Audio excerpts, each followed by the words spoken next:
תחילה המתקפה, הילדים עוד ישנו. אני נכנסתי לממ"ד להיות איתם ונעלתי את הממ"ד.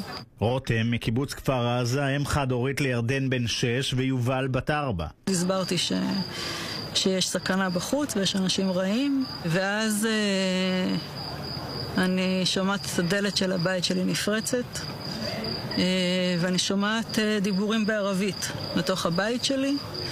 אני מנסה להחזיק את דלת הממ"ד, שהם לא הצליחו לפתוח, אבל כמובן ש6 מחבלים שהיו בתוך הבית שלי הצליחו לפתוח את הדלת. הם ירו כדור אחד על הדלת כדי לפתוח.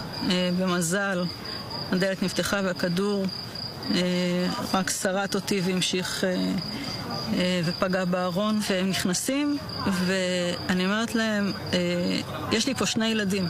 הדבר הראשון שאני אומרת להם, בעברית? לא, באנגלית.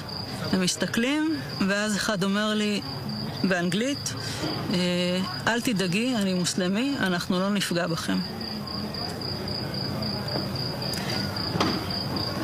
זה תפס אותי מצד אחד בהפתעה, מצד שני זה הוריד לי הרבה לחץ, וישבתי עם הילדים שלי, והמחבלים הביאו כיסא מהפינת אוכל. היה מחבל חמוש כל הזמן איתנו בממ"ד, והשאר מסתובבים בבית. אחד מהם רואה על השיש בננות, אומר לי, אפשר לאכול אחת?